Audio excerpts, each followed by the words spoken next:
इस तरह से हमारा वो प्रपोर्शन मेंटेन रहेगा। तो ये इसको मेंटेन करके अब एक कॉमन प्लेस पे आ गए जहां पे कि हमको सीमेंट बनाने के लिए करना है। तो इसको सबसे पहला जो होता है वो हम लोग हीटिंग करते हैं, मतलब ये मिक्सिंग ऑफ रॉ मटेरियल या preparation of the raw material जो सीमेंट मैन्युफैक्चरिंग के स्टेप्स हैं उसमें पहली मेथड है वो तैयार हो गई। अब हमारी सेकंड स्टेप पे आ गए।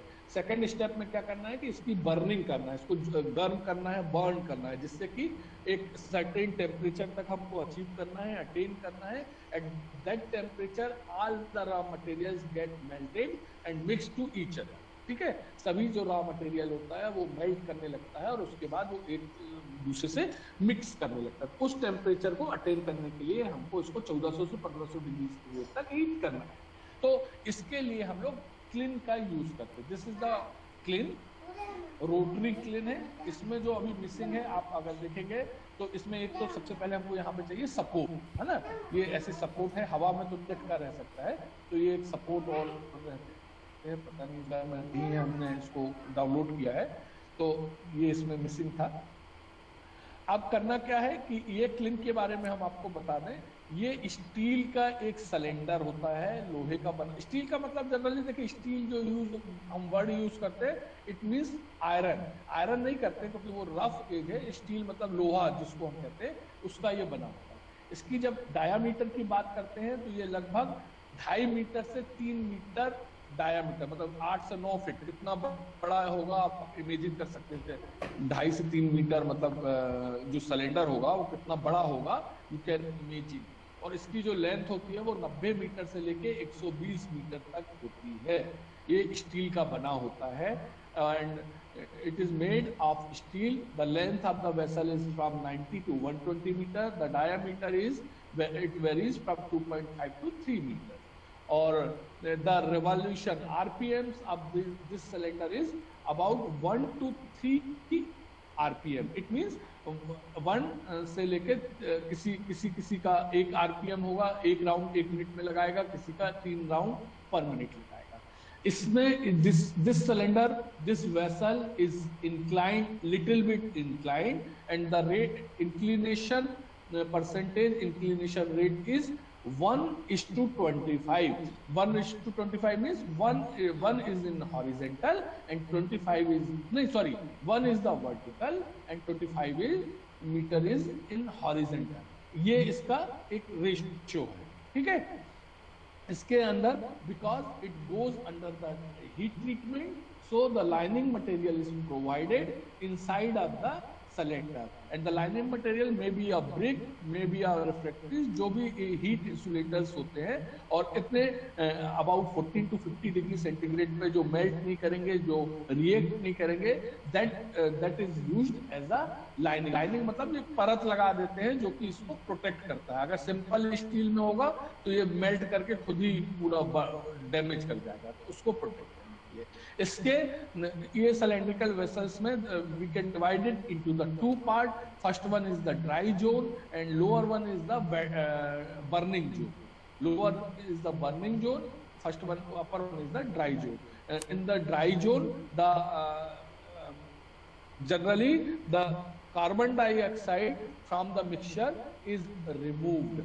ये कार्बन डाइऑक्साइड जो, क्योंकि इस प्री हीटिंग में क्या होता है, जो कैल्शियम है, कैल्केरियस मटेरियल है, CaO है, जो कि रिएक्ट करना शुरू करता है और कार्बन डाइऑक्साइड बनाना स्टार्ट करता है। तो इस कार्बन डाइऑक्साइड को अगर ये सीमेंट में रह जाएगा तो ये हार्मफुल है, तो इसको हम लोग को रिमूव भी करना है। तो कार्बन डाइऑक्साइड और प्री हीटिंग में ये the purpose of the pre heating is, यहाँ पे क्या होता है, हापर्स को जहाँ पे कि रॉ मटेरियल एंटर कराया जाता है, it goes these raw material goes under the heat treatment. The purpose of the function of the heat treatment is to remove the moisture और the evaporate the moisture from the mixture material. तो ये हमारे को material को निकालने के लिए ये हीट ट्रीटमेंट आप देते हैं।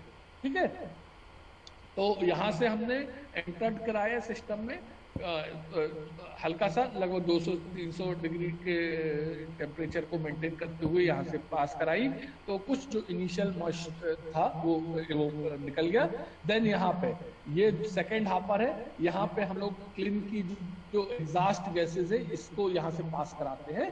तो यहाँ पर इस हॉपर में आप देखेंगे कि सारा मॉइस्चर जो होता है इट इज गेट एवोपरेटेड, है ना। और कुछ जो है वो एग्जॉस्ट एयर के थ्रू कराते हैं, कुछ डायरेक्ट भी हम लोग इसमें वार्म एयर्स को भेजते हैं, जिससे कि हमारा ये सिस्टम जो है वो अच्छे से अच्छा 800 डिग्री सेंटीग्रेड तक पहुंच जाए। तो ये है।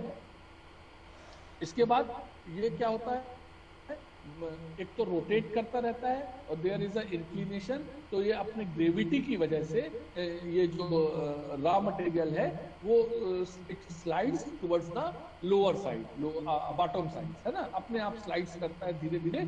और from the bottom and the hot air is entered into the vessel. The hot air, the warm air is produced either from by the some gases, जो burning gases होती हैं उनका यूज करके भी हम कर सकते हैं। Otherwise the coal is used for the purpose of cement manufacturing. Coal को बर्न करके ये इस टेम्परेचर को यूज अटेन किया जाता है ना। तो जैसे कि नेचर है, warm air goes upward sides, तो वार्म एयर जो है वो अपने आप ऊपर की ओर बढ़ेगी और इस जो ये रॉ मटेरियल जो एंटर कर रहा है सिस्टम में वो उसको अपना एक मेल्ट करेगी, मतलब क्योंकि यहाँ पे टेम्परेचर लगभग 1400 डिग्री सेंटीग्रेड होता है। इसमें जो रॉ मटेरियल है, जो मिक्सचर है, वो get melted and react to each other and then forms the clinkers. इसको इस टेम्परेचर पे आके ये जो रॉ मटेरियल मेल्ट करके क्लिंकर्स, मैं already I have discussed the clinkers what it is. This is the very fine particles, बहुत fine तो नहीं है, it's around the size of the wheat. जो हमारे गेहूं अन्न जो भी सीरियल्स हैं उनके जो क्या कहते हैं अन्न जो हमारे साइज होता है, चाहे गेहूं के दाने के बराबर तरीके से, चावल के दाने के बराबर, चने के दाने, चना का थोड़ा सा चिकपी का दाना थोड़ा सा बड़ा हो जाएगा, उसके छोटे रहेंगे।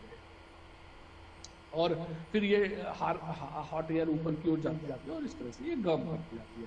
फिर इसको हमको जो क्लिंकर्स आए इसको कूल करते हैं, नेचुरल एयर को सिस्टम में एंटर करते हैं और ये नीचे से एयर एंटर करी, एयर ऊपर की ओर गई, ये वार्म एयर हो गई, एटमॉस्फेयर में चली गई और ये जो क्लिंकर्स हैं ये यहाँ पे कूल होकर कलेक्ट करते जाते हैं। इस कूल्ड क्लिंकर को आप यहाँ पे हमने देखा होगा, क्लिंकर फिर से अगेन क्लिंकर्स यहाँ तक बन गया।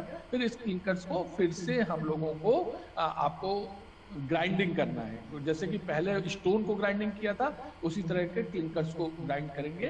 बॉल मिल या ट्यूब मिल होती है, इसको हम नहीं होगा तो इसकी फंक्शनिंग को हम नेक्स्ट क्लास में बता देंगे, बॉल मिल कैसे वर्क करता है, ट्यूब मिल मतलब सिंपल है। जैसे फ्लोर मिल है उसी तरह की ये बॉल मिल है। फ्लोर मिल में उतना एब्रेशन प्रेशर या उतना वो नहीं दिया जाता है, क्योंकि जो सीरियल्स होते हैं वो जल्दी थोड़ा सा ही प्रेशर देते हैं तो वो डिजॉल्व हो जाते हैं, मिक्स मतलब पाउडर फॉर्म में हो जाते हैं। लेकिन स्टोन्स में क्या ज्यादा प्रेशर देना होता है, इसलिए हम लोग बॉल मिल यूज करते हैं।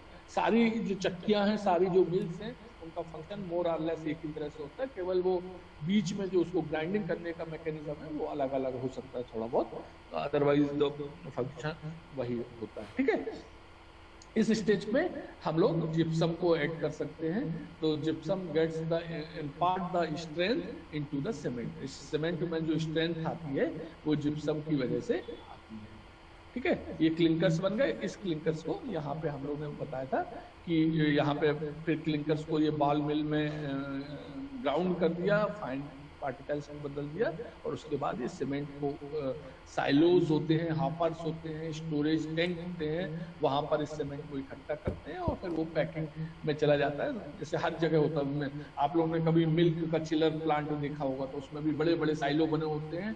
चिल्ड मिल्क जो होता है, प्रेशराइज्ड मिल्क जो होता है वो वहां पे कलेक्ट कर लिया जाता है और उसके बाद धीरे से उसको पैकेजिंग में चला जाता है वो ट्यूब के थ्रू। तो आधा लीटर का वो उतनी देर खुलेगा, आधा लीटर का एक पैकेट आएगा, उसमें वो मिल्क होगा, उस पर सीलिंग हो जाएगी। तो ये सब आजकल ऑटोमेटिक सीमेंट का बैग आएगा, उसमें 50 किलो सीमेंट गिरेगा, अगली स्टेप में आगे बढ़ जाएगा, वहाँ पे उसकी जो सिलाई है वो हो जाएगी और आगे चल के वो that is ready for the sale. तो ये आपको है, इसको आपको इस फिगर को बनाना है, पहली चीज इसका फंक्शन लिखना है और ये एक पेज का नोट होना चाहिए, ये ध्यान रखिए, ठीक है। और नेक्स्ट मंडे को आप हमको सबमिट कर दें। और बेटर है कि हम ये चाहेंगे कि अगर राहुल तुमको एक ये रिस्पॉन्सिबिलिटी दे दें, तुम सबका कलेक्ट करके हमको एक वर्ड पीडीएफ में बना के भेज सकते हो। ठीक है सर, भेज देंगे। हाँ, तो आपके आज today is the Thursday, you have a Friday, Saturday and Sunday up to Monday morning you send it the PDF to the Rahul Ranjan। आप इसको सारे PDF को एक फाइल में बदल के उसमें बच्चे को अपना you have to enter the name,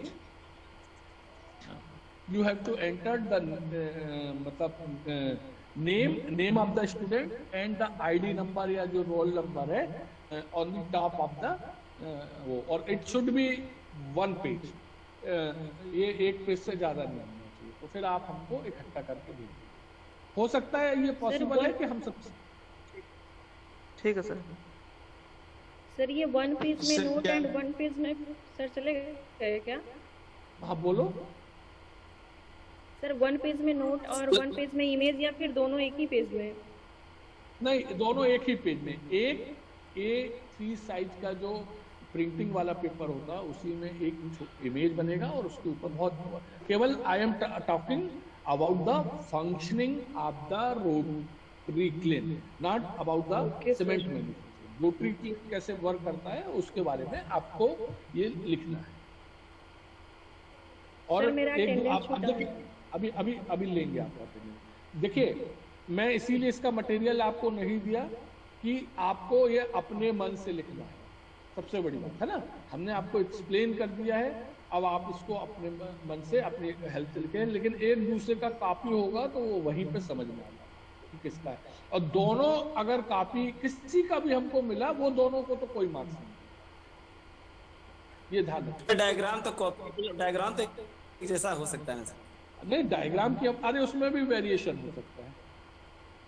अब ये आपको सोचना है कि क्यों हो सकता है, मतलब हो सकता है एक साथ बहुत वेरिएशन पॉसिबल नहीं है, कॉम्बिनेशन इसमें कम है, लेकिन डेफिनेटली अब उसमें आपको अपनी कलाकारी दिखाना है कि कैसे वो अरे कोई लाल रंग यूज कर ले, कोई नीला रंग यूज कर ले, कोई हरा रंग यूज कर ले, कोई गैस को कलर दे दे, कोई सीमेंट को कलर दे दे, कुछ ना कुछ तो आपको वेरिएबिलिटी लाना है ना। और जो बच्चा इसको कर देगा, आप ये समझ लीजिए कि उसको 2 मार्क्स 2 या 3 देखेंगे। अगर टोटल हम 10 आपको असाइनमेंट दे पाते हैं तो each assignment will get the 3 marks and 3 में से आपको इवेल्युएशन होगा 3 मार्क्स, ये ध्यान रखें। Okay sir. ठीक है। और timely, the important thing is the time. अगर आपने टाइमली मंडे को जो राहुल के पास पहुंचा दिया, राहुल ने जितना दे दिया, अगर कोई इश्यू है आपको तो आप हमको डायरेक्टली भी भेज सकते। लेकिन अगर वहां से पूर्ण होकर आ जाएगा तो हमारे पास बहुत सारे मेल आते हैं ना, तो हम किस किस को वो करेंगे, इसलिए हम हर को डाउनलोड करेंगे। बस इसलिए मैं एक उसको रिस्पॉन्सिबिलिटी दे रहा हूँ, और कोई मतलब नहीं, वो राहुल को इस बार है, अगली बार किसी और बच्चे को। ठीक है सर जी। ठीक है, तो सबको चांस मिलेगा आपको। ठीक है। अब आ जाइए वेट मेथड में। वेट मेथड में थोड़ा सा डिफरेंस है ऑलमोस्ट वही, कि इसमें भी वही कैल्केरियस मटेरियल्स हैं और एग्रेगियस मटेरियल है। यहाँ पे जो कैल्केरियस मटेरियल था उसको as it is the dry process crushers में ले गए, और वहां पे क्रशर्स में इसको हम लोग ने वो कर दिया, क्रश कर दिया, और लगभग 1 इंच के साइज में रिड्यूस किया। एग्रीगेस मटेरियल में क्या किया, थोड़ा सा चेंज है यहाँ पे, कि इसको हम लोग ने वॉश मिल में ले गए। मतलब बेसिकली जो एल्यूमिना है इसको पानी के साथ घोल के एक पेस्ट बनाया है। This one is the old method, है ना। Dry process is the new one. Wet process is the old one method, और जनरली इसको थोड़ा सा अवॉइड इसलिए किया जाता है कि वाटर की वजह से सारी चीजें ज्यादा हो जाती हैं और मतलब उतना कन्वीनियंट नहीं है यूज करना जितना कि यूज करना वो वाली मेथड में ड्राई प्रोसेस में, लेकिन still it is in use. जो पुराने प्लांट्स हैं वहां पे ये यूज करता, और it requires the huge amount of water, और due to the scarcity of the water ये एक इशू बनता है। जनरली आप देखेंगे कि जो सीमेंट प्लांट होते हैं, पता नहीं आप लोगों ने देखे हैं कि नहीं, कि वहाँ उस एरिया में प्लांट लगाए जाते हैं जहाँ पे कि ये सब चीजें नहीं है, पानी भी नहीं है, या पहाड़ी के बीच में। अभी तक मैंने जितने देखे हैं वो सब इसी तरह से देखे हैं, क्योंकि वहीं पर चट्टानें मिलती हैं जहाँ पे पानी नहीं है। आप एक जनरल देखेंगे स्टोन्स वहीं पे हैं, अदरवाइज सब कल्टीवेबल लैंड है, वहां पे कहाँ मिल रहा है? जहाँ पे अगर प्लेन लैंड है तो वहां तो लोग खेती कर रहे हैं। ये चट्टानें कहाँ मिल रही है? जनरली कोई छोटे छोटे पहाड़ है, पठार है, उस सब में मिल रही है, तो वहां पे पानी इज अ इशू। तो ये जो ड्राई प्रोसेस आई इसलिए ये ज्यादा कॉमन हो गई, ज्यादा फेमस हो गई कि इसमें it reduces the component of water. और इसमें भी वही करके इसको साइलो में इकट्ठा, बोलिए सर। यहाँ तो मुगल सराय में है ना सर वो फ्लैट, सर मुगल सराय में है ना फ्लैट एरिया में, वहाँ पर तो खेती भी होती है। कहाँ है सीमेंट प्लांट मुगल सराय में? चुनार में है, मुगल सराय में मैंने नहीं देखा है। चुनार में तो सर जब ट्रेन से जाएंगे, हाँ, जीवनाथपुर के आगे जब जाते हैं तो वहाँ पर पड़ता है। अरे तो वही तो चुनार है यार, जीवनाथपुर के आगे जो जाते हैं ना, ये उसका जो प्लांट है वो चुनार का है, जेपी सीमेंट का एक फैक्ट्री है। हाँ हाँ सर वो उसी के बाद वो जो प्लांट वो चुनार में है। वो प्लांट तुम चुनार में कभी आओगे, इधर से जाओगे चुनार, जब टेंगरा मोड़ से चुनार की ओर जाओगे तो वो पूरा रफ है, यहाँ पे कोई खेती नहीं होती, पहाड़ के बीच में बना हुआ है। ये जरूरी नहीं है, लेकिन इन जनरल हमको ये लगता है कि ये पहाड़ों के बीच में होता है और इस तरह से वो होता है। और इसलिए भी करते हैं ना क्योंकि ये सब जहाँ पे खेती होगा, जहाँ पे वो होगा ना, तो ये सब वो क्रिएट करता है। डस्ट है, कितना कोल वार्म एयर में जा रहा है, तो पूरा वहाँ का टेम्परेचर गर्म हो जाता है, सराउंडिंग्स गर्म हो जाता है।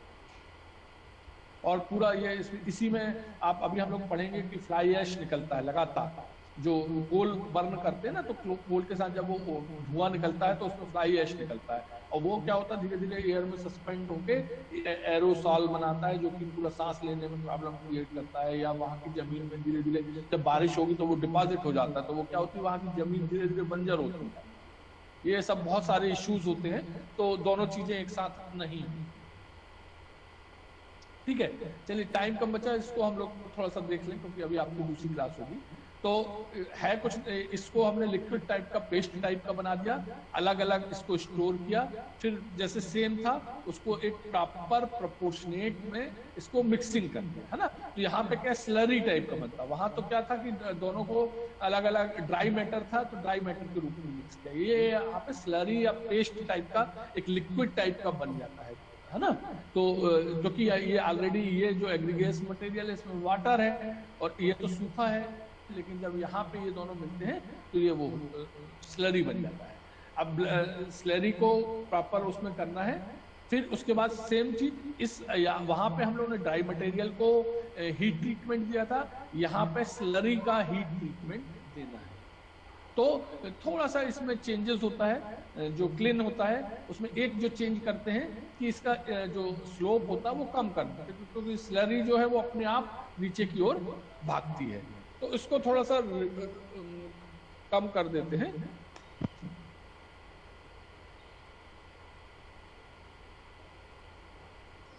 तो वो स्लरी को करते हैं, देन इसकी बर्निंग करना है। स्लरी हो गया, करेक्टेड स्लरी को फ्यूल से वही उसको वो करना है, और जब इसको हीट ट्रीटमेंट, बर्निंग ट्रीटमेंट देते हैं तो अगेन क्लिंकर्स फॉर्म होंगे, और क्लिंकर्स जो होते हैं उसको ग्राउंड करके सीमेंट बना लेते हैं। वहां पर रॉ मटेरियल जो था उसको फाइन पार्टिकल में बदल के हम लोगों ने मिक्स किया था, और इसमें क्या किया था, स्लरी फॉर्म में मिक्स किया था। तो यहाँ पे कंपैरेटिवली हीट कम लगती है इस मेथड, यहाँ पे ज्यादा हीट लगती है, और यहाँ पे क्योंकि ये ऑलरेडी कुछ हद तक पानी के साथ मिक्स करने तक ये मिक्सचर मिक्स हो जाता है, तो कंपैरेटिवली जहाँ यहाँ पे 1500 डिग्री जाता है, यहाँ पे 1100 डिग्री टेम्परेचर में वेट प्रोसेस में ये प्रोसेस हम लोग कंप्लीट कर पाने में सक्सेसफुल होते हैं। यहाँ पानी लगता है लेकिन टेम्परेचर फ्यूल जो है वो कम लगता है। तो ये चीजों को मैं ध्यान रखना है, और ऑलमोस्ट सेम है, ये आप लोग को करना है, मतलब यूज करना है। ठीक, hello, okay sir, yes sir. ठीक है। कुछ कंफ्यूजन तो नहीं है? किसका अटेंडेंस रह गया? थोड़ा बोल लो जल्दी जल्दी। सर मेरा